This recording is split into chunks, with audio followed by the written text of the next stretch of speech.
O silêncio na sala de conferências da Torre Santander, em São Paulo, era ensurdecedor. Do lado de fora, a Avenida Juscelino Kubitschek fervilhava, mas no andar executivo da Nogueira Tech, o pânico era total. Ricardo Nogueira, o CEO de 45 anos, observava as telas negras com uma fúria impotente. O futuro da sua empresa, um colosso de inteligência artificial, estava colapsando em tempo real. Ao redor, 50 dos melhores engenheiros de software do país digitavam freneticamente, mas seus rostos traduziam um terror crescente. "Quanto tempo temos?" perguntou Ricardo, a voz rouca pela ansiedade. Dr. Elias Guimarães, o diretor técnico, um homem de 50 anos com 20 de experiência, limpou o suor da testa. 1 hora e 20 minutos, Ricardo. Se não resolvermos antes das 4 horas da tarde, os japoneses vão cancelar o contrato. Perderemos 500 milhões. 5 anos de trabalho. A inovação mais disruptiva no campo da IA. O futuro da Nogueira Tech. Tudo estava travado por um sistema que havia implodido no momento mais crítico. Em um canto da sala, observando a cena, estava Júlia Santana. Ela havia entrado para esvaziar as lixeiras, como fazia todos os dias nos últimos 2 anos. Ninguém a notava.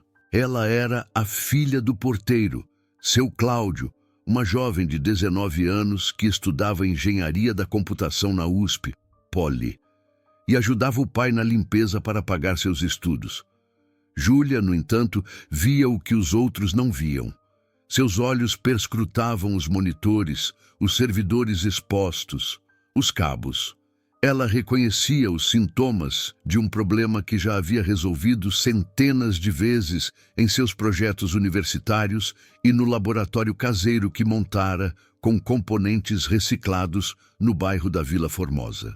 Enquanto a agitação aumentava, Júlia aproximou-se lentamente de uma das estações de trabalho. Seu coração batia forte, mas sua mente estava lúcida. Ela sabia exatamente o que havia acontecido e, mais importante, sabia como consertar. "Com licença, Sr. Nogueira", disse Júlia com uma voz firme, mas educada que cortou o caos. "Eu posso tentar arrumar." Ricardo se virou para ela como se tivesse ouvido um absurdo. "O quê?" "O problema", repetiu Júlia. "Acho que sei o que aconteceu." Um murmúrio de incredulidade percorreu a sala. Quem era aquela garota que ousava interromper a crise mais séria da história da empresa? "Você é a filha do Cláudio?"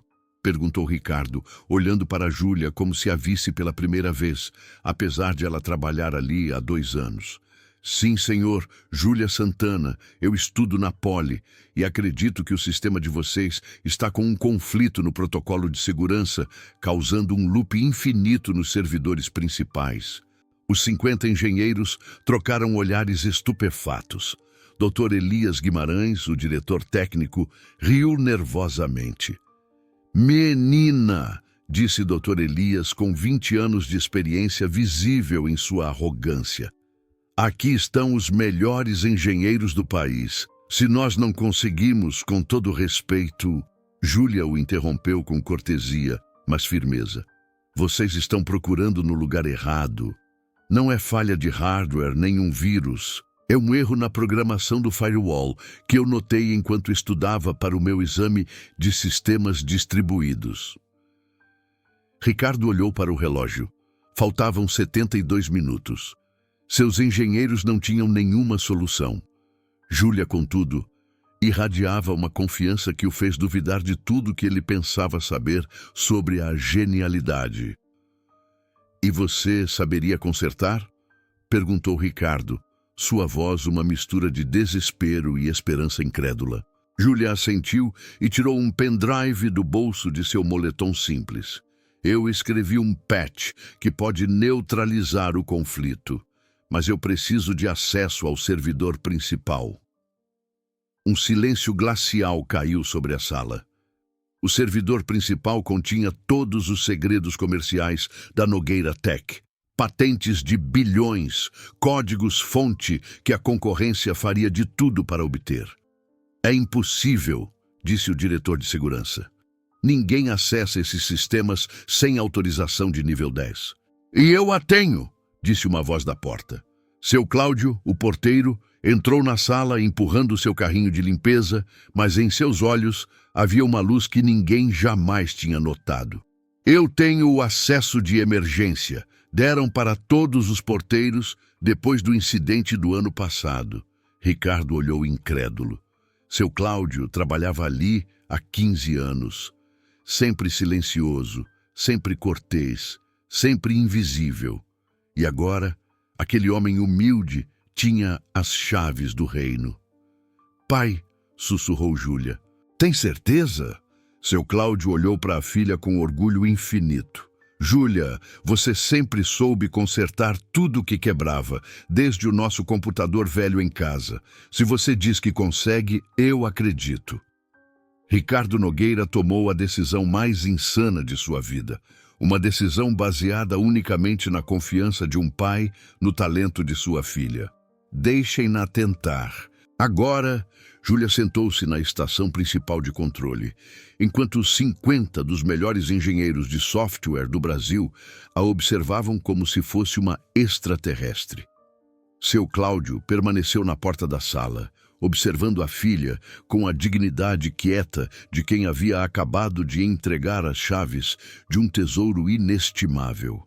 Suas mãos tremeram ligeiramente ao inserir o pendrive no servidor, mas seus olhos estavam focados e determinados. O que vocês estão vendo, explicou Júlia, digitando códigos a uma velocidade impressionante.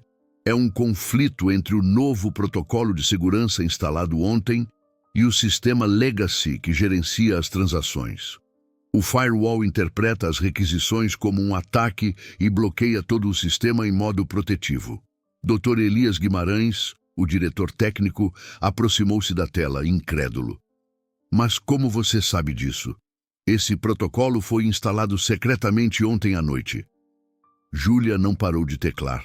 Porque enquanto vocês instalavam o novo sistema, respondeu ela, sem tirar os olhos do monitor, eu estava aqui com meu pai limpando os escritórios. Eu ouvi a discussão entre os técnicos e vi os códigos nos monitores. À noite, fui para casa e recriei o mesmo ambiente de software no meu computador para entender o que poderia dar errado. Ricardo Nogueira, o CEO, ficou de boca aberta.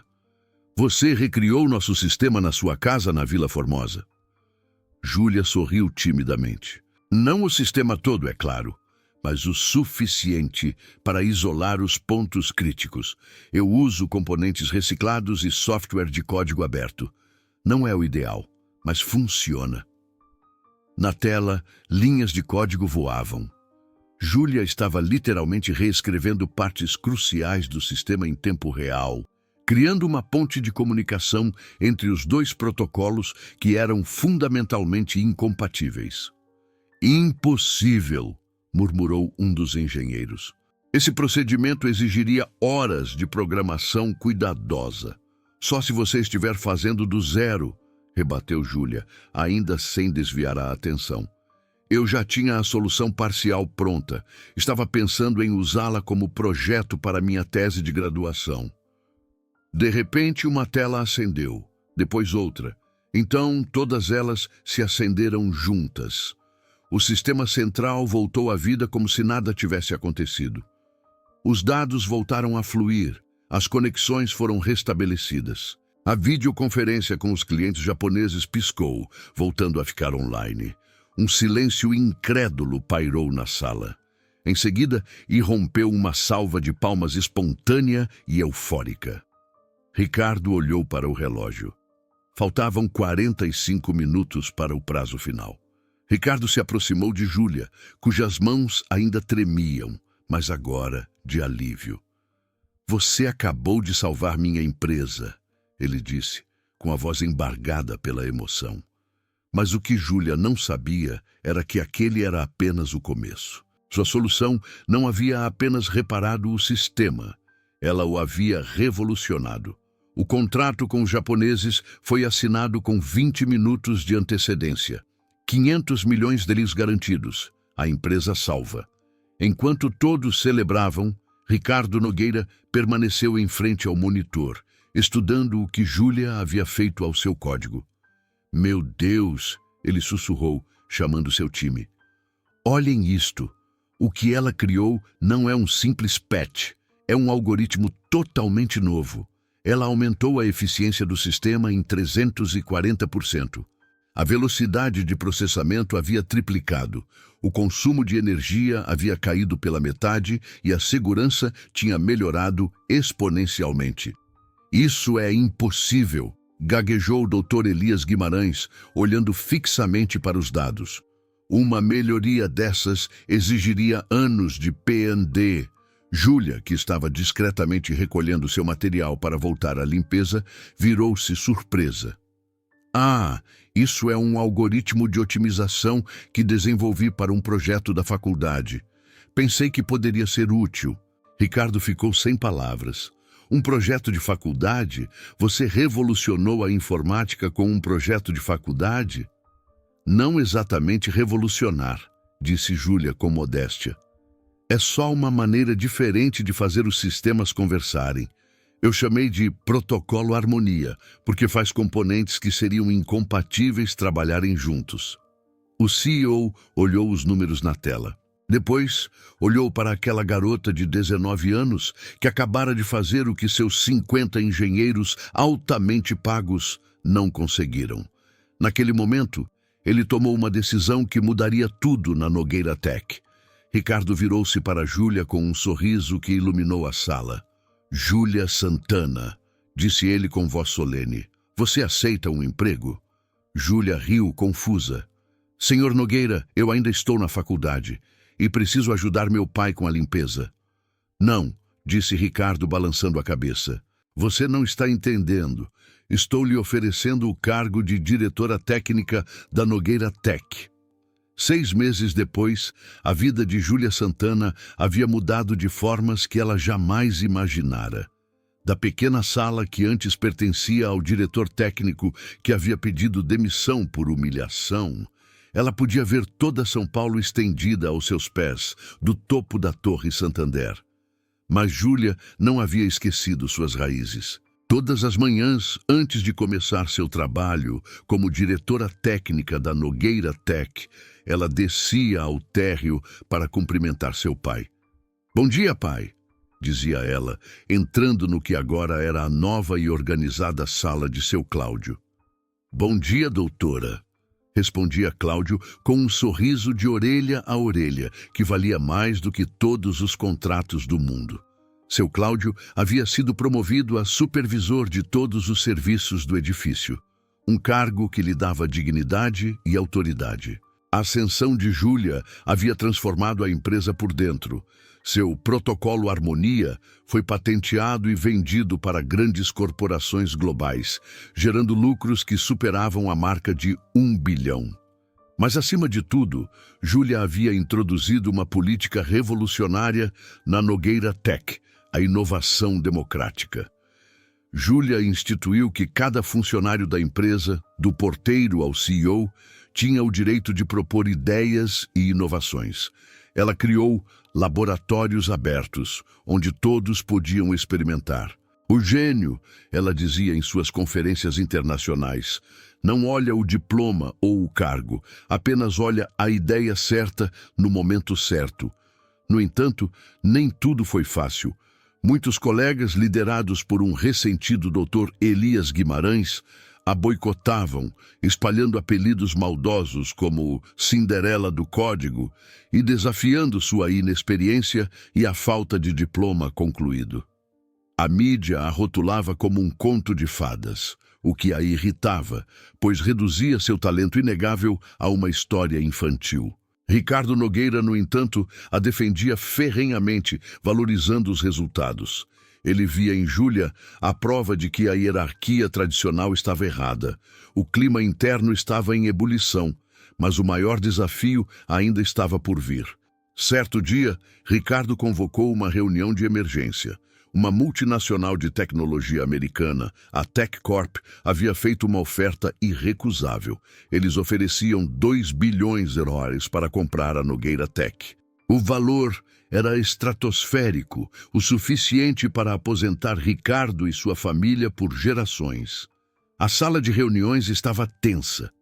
Todos na empresa sabiam que, em termos de negócios, era uma oferta que não podia ser recusada. Mas havia uma condição. A TechCorp tem um perfil empresarial rígido, explicou o advogado de Ricardo, lendo os termos contratuais com uma carranca. Eles exigem que a gestão atual seja dissolvida. Especificamente, o CEO da TechCorp exige que Júlia Santana seja demitida, pois ela não se encaixa no perfil empresarial de gestão estratégica. Um silêncio chocado tomou conta da sala. Júlia, que estava na ponta da mesa, sentiu o coração acelerar, mas manteve a cabeça erguida. Ela sempre soube que esse momento chegaria. O momento em que o talento colidiria com o privilégio e o poder do dinheiro. Ricardo Nogueira olhou para os papéis, depois para os rostos de seus diretores, muitos dos quais viam a oferta como o ápice de suas carreiras. Por fim, ele olhou para Júlia. Júlia era o futuro, a inovação, a lealdade que ele nunca havia comprado. Mas 2 bilhões de reais eram uma quantia que poderia garantir a estabilidade de toda a família Nogueira por séculos. A decisão de Ricardo não afetaria apenas o futuro da empresa, definiria quem ele realmente era. No dia seguinte, a reunião final com os executivos da TechCorp seria por videoconferência. Toda a equipe da Nogueira Tech, incluindo Júlia, foi convocada para a sala no andar executivo. A tensão era palpável. O destino de todos estava nas mãos de Ricardo. Júlia sentiu um frio na barriga. Ela havia trazido milhões para a empresa. Ela a havia salvo. Mas o dinheiro, no final das contas, sempre venceria o mérito. Ricardo olhou para ela e, nos seus olhos, Júlia viu a luta. O empresário bilionário lutava contra o homem que havia testemunhado a magia do talento nascer de uma simples faxina. Senhor Nogueira, disse o doutor Elias Guimarães, sussurrando perto do CEO. É hora de aceitar. Pense na sua aposentadoria. Ricardo acenou, ativou o microfone da videoconferência e encarou os diretores da TechCorp através da tela. Senhores, disse Ricardo, sua voz firme, eu ouvi a proposta. 2 bilhões de dólares é muito dinheiro. Ele fez uma pausa dramática. E eu ouvi a condição. Todos prenderam a respiração. A decisão estava prestes a ser proferida. Ricardo estava prestes a escolher entre o maior lucro de sua vida e a lealdade ao gênio que havia salvado seu império. Na sala do conselho, no andar executivo da Torre Santander, o silêncio era absoluto. Ricardo Nogueira olhava para os executivos da TechCorp através da videoconferência. Atrás dele, toda a sua equipe, incluindo Júlia Santana, esperava a decisão que selaria o futuro da Nogueira Tech. Senhores, repetiu Ricardo, sua voz grave e controlada, eu ouvi sua oferta. 2 bilhões de dólares é muito dinheiro. Ele fez uma pausa tensa. E eu ouvi a condição de que a doutora Júlia Santana fosse dispensada. O CEO da TechCorp, um homem careca e impassível, acenou. É por uma questão de alinhamento corporativo, Sr. Nogueira. Perfil. Ricardo sorriu, e o sorriso era frio. Bem, eu escutei tudo, e a minha resposta é não. Um murmúrio de incredulidade percorreu a sala. Os diretores da TechCorp pareciam genuinamente desnorteados.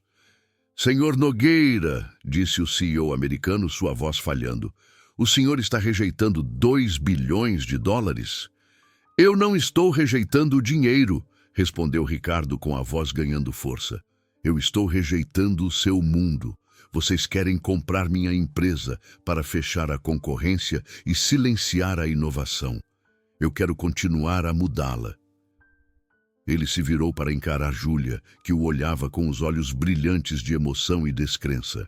A doutora Júlia Santana não é apenas minha diretora técnica, declarou Ricardo, ignorando completamente os americanos. Ela é o futuro da informática. Ela é a prova de que o talento pode nascer em qualquer lugar e de que as melhores ideias vêm de quem olha o mundo com olhos diferentes. E eu não a trocaria por todos os bilhões do mundo. O aplauso que irrompeu na sala foi espontâneo e ensurdecedor.